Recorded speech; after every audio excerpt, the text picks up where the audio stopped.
Γεια σας αγόρια και κορίτσια, εδώ είμαστε και πάλι. Στη σημερινή εκπομπή έχουμε πάρα πολύ ωραία θέματα, αλλά και μια καλεσμένη έκπληξη. Πολύ αγαπητή. Πιο αγαπητή για την ακρίβεια δεν γίνεται. Λοιπόν, καταρχήν να πούμε ότι θα παρακολουθήσετε αποκλειστικά πλάνα από τα γυρίσματα της νέας ταινίας του Ρόμπερτ Πάτινσον.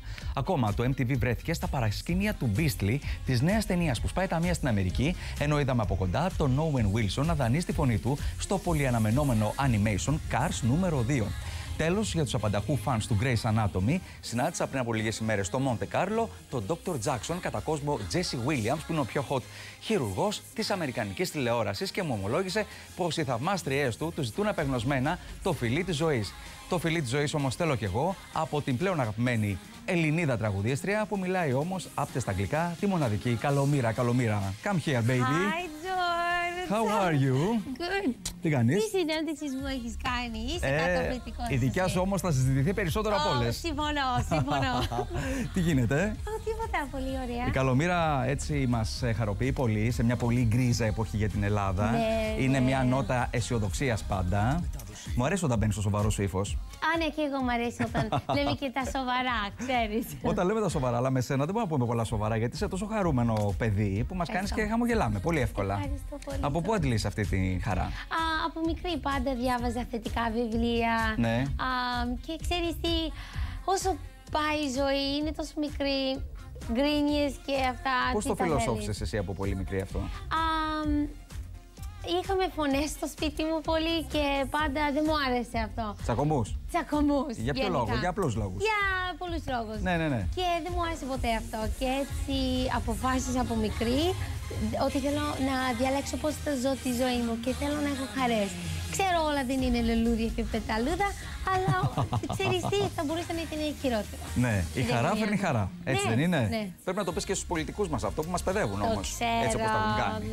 Ναι. Εντάξει, αυτή είναι άλλη ιστορία. Ναι, συμφωνώ μαζί. Να πούμε ότι η Καλομήρα κυκλοφόρησε ένα καινούριο amazing single. Thank you. I had the time of my life. Εμένα μου αρέσει πάρα πολύ. Είναι το καλύτερο single νομίζω, έτσι. Και εγώ, ξέρεις τι, από όλα τα τραγούδια αυτό μου αρέσει τόσο πολύ. Μου κάνει και προχωρημένο σαν τραγούδι. Ναι.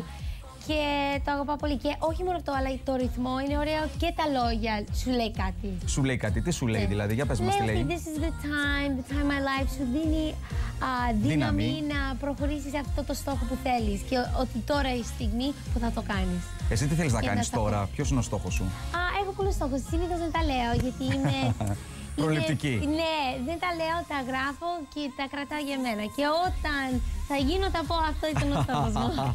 Πριν από λίγες ημέρες είχα καλεσμένη στην εκπομπή μου την Καλομήρα, στη ραδιοφωνική εκπομπή και μου είπε ότι οι πεθεράτες της λέει το φλιτζάνι. Ναι, μου το λέει. Τι σου βρίσκει στο φλιτζάνι όμως? Καλά, νομίζω βάζει και σάλτσες εκεί, μου λέει ωραία πράγματα. Μου λέει. Δεν θυμάμαι, είναι όλα πάντα θετικά, δεν μου λέει κάτι αρνητικό. Απλά μου λέει να προσέχεις. Baby βρίσκει, baby. Ξέρεις τι μου έχει κάνει αυτό με το σταυρό? Ναι. Και η μητέρα μου το έχει κάνει. Και πότε το υπολογίζουμε να έρθει? Δεν είπε πότε, αλλά μου είπε πόσα παιδιά. Και της λέω λάθος έχεις κάνει. Πόσα? Ήταν παραπάνω από 2, ήταν 3, ας πω την αλήθεια. Και η μητέρα μου που μου λέει ότι δεν κάνει να τα λέει. Αλλά μη λες αυτό, μη λες αυτό. Θα ήθελες να κάνεις πολλά παιδιά με τον Γιώργο? Κοίτα, με τον Γιώργο θα ήθελα όλα τα παιδιά μου. Εννοείται αυτό. Αλλά δεν ξέρω γιατί είναι τόσο δειλά και αυτή η εγκυμοσύνη με έχει τρελάνει. Αν ήταν εύκολο θα τα έκανα 1, 2, 3, 4.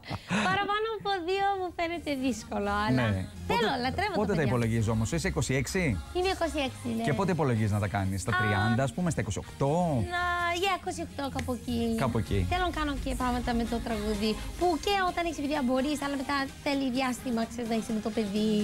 Breastfeeding και αυτά. Αυτά που περνάμε εμείς οι γυναίκες. Για κάνε τη μετάφραση στο breastfeeding.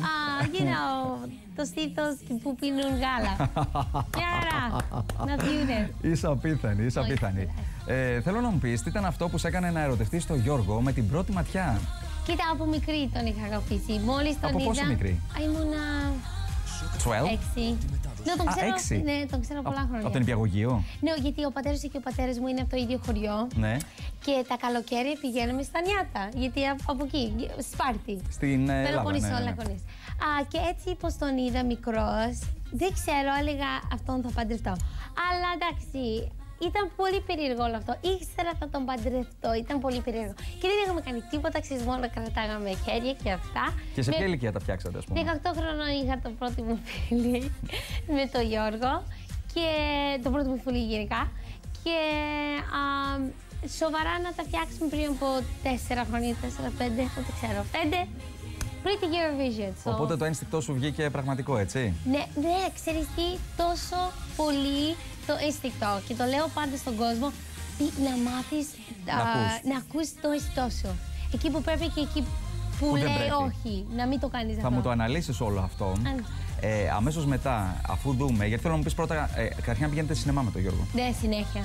Πηγαίνετε συνέχεια. Το Beastly το είδε στην Αμερική, έχει βγει στην Αμερική. Ποιο? Το Beastly. Είναι με μια ωραία που ερωτεύεται ένα τέρας. Είναι ουσιαστικά. No, Beastly, no, δεν το είδα. Δεν το είδες. Αλλά μου αρέσει αυτή. Έρχεται σύντομα στην Ελλάδα, αφού θα μείνεις λίγο καιρό, μπορείς να το δεις. Η Vanessa Hudgens. Yes, μ' αρέσει. Ερωτεύεται ένα τέρας. Ξέρω, ναι, έχω δει το τρέιλερ. Θέλω να δούμε το τρέιλερ μαζί και πλάνα από την ταινία. Είναι μια πραγματικά πολύ πολύ ρομαντική ταινία. Συγκεκριμένη ταινία λοιπόν είναι σύγχρονη απόδοση του παραμυθιού, της πεντάμορφης και του τέρατος και μας μεταφέρει στο περιβάλλον ενός λυκείου όπου ο πιο δημοφιλής μαθητής είναι ένα κοινωνικά απομονωμένο τέρας. Στο ρόλο της σύγχρονης πεντάμορφης, όπως σας είπαμε και πριν, είναι η εκρηκτική Vanessa Hudgens. Αμέσως μετά η Καλομήρα θα μας πει για τα τέρατα που έχουν περιβάλει τη ζωή της κατά καιρούς. Αυτό είναι το Beastly λοιπόν, μια ταινία που δεν έχει δει ακόμα η Καλομήρα. Εγώ θέλω πάρα πολύ να το δω. Θέλω να το δω. Και μ' αρέσει η ιστορία γιατί έχει νόημα πολύ. Πραγματικά. Ναι. Εσύ βέβαια δεν έχεις ερωτευτεί ένα τέρας. Είναι μια χαρά ο Τζόρτζ. Έχεις δηλώσει ότι ζηλεύεις τον Τζόρτζ. Κοίτα, δεν είχα πει ζηλεύω, αλλά υπήρχε στιγμές στην αρχή της σχέσης που, ξέρεις, έλεγα, πιαγκόμενα είναι αυτή. Έχεις συναντήσει κάποια πρώην του? No, my God, ούτε τα λέμε αυτά. Όχι, που ξέρω. Αλλά το θέμα είναι αυτό, δεν μου δίνει δικαίωμα, δεν του δίνω κι εγώ. Και εντάξει, είστε υπάρχει πολύ αγαπημένοι, εμπιστοσύνη. Και υπάρχει εμπιστοσύνη. Τώρα είμαστε μαζί πόσα χρόνια, 5 χρόνια, 4 χρόνια, ούτε ξέρω τώρα. Αλλά είναι πάρα από 3 χρόνια και τον έχω μάθει και όσο πάει. Νιώθω ότι, πώς λέει η γιαγιά μου, αυτό το βάζεις μαζί και δεν τρέχει νερό. Κρατάει το νερό και κρατάει η αγάπη. Κρατάει η αγάπη. Αυτό είναι καλό. Ο Γιώργος είναι και φύλακας άγγελός σου γενικώς, έτσι. Είναι. Σε προσέχει πάρα πολύ.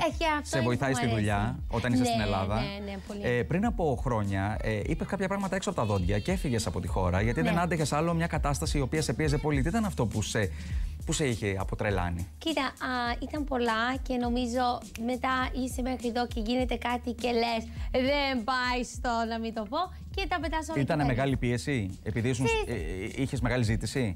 Ήταν κάποια πράγματα που ξέρεις 6 χρόνια και λες ok φτάνει γιατί αυτό που γινότανε. Τα έχουμε ξεπεράσει, ο Γιώργος με βοήθησε πολύ με καινούργια συμβόλαια και γενικά με τα πιο σοβαρά πράγματα με βοηθάει πολύ γιατί είναι και η δουλειά του.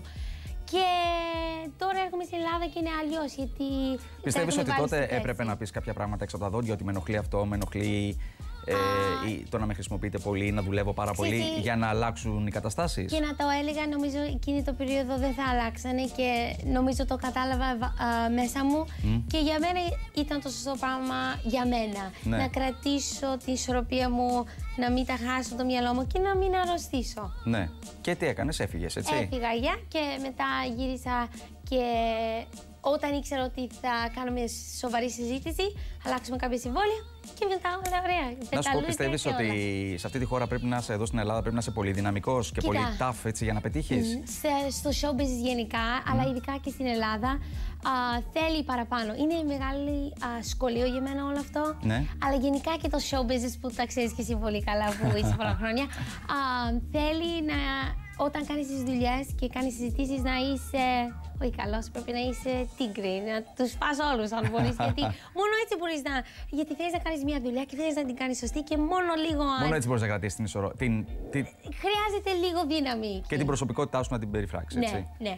Αλλά έξω από αυτό, μετά είμαι αυτός μου, με τον κόσμο, μια χαρά, δεν έχω πρόβλημα.